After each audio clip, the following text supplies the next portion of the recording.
presented by Guitar Films Production.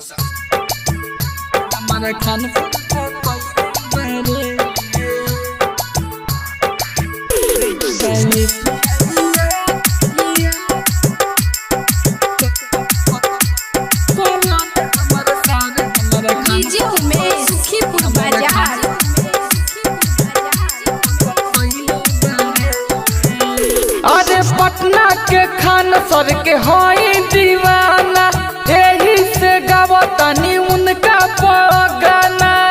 अरे भैया सुना, हाँ हाँ पटना के खान सर के होई दीवाना, यही से गावतानी उनका गाना। एनटीपीसी तबाही मचैले बारे।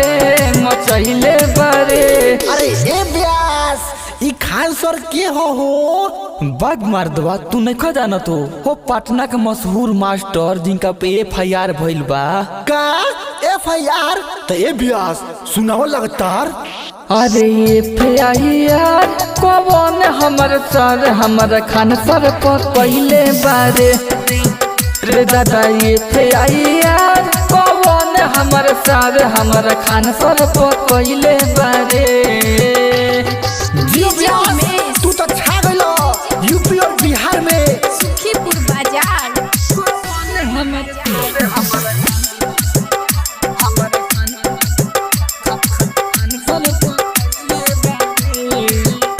अरे लइकन ला लोहर से लड़ाई, सब करबू चाहत भलाई। का जाने कौन सरवा उनका के दिहलक फसाई।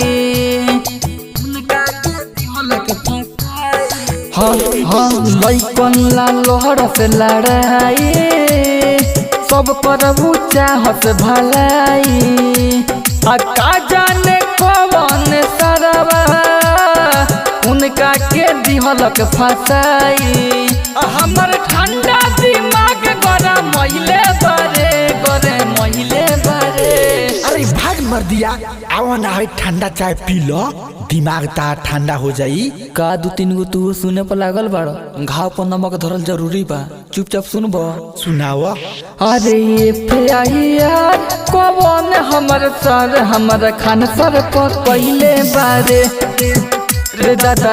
FIR कौन हमर सर हमर खान सर पर पहले बारे।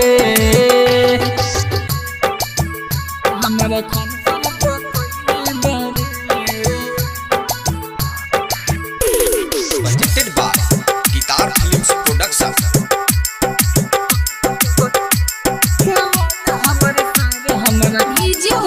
सुखीपुर बाजार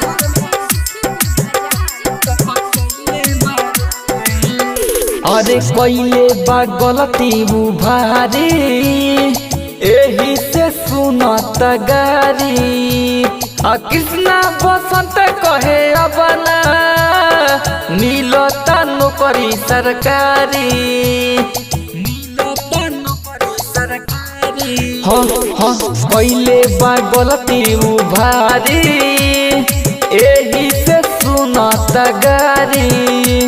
अब प्रेमी राजकुमार कहता मिले ना नौकरी सरकारी। बिके बेतरा के माथा पगलैले बारे।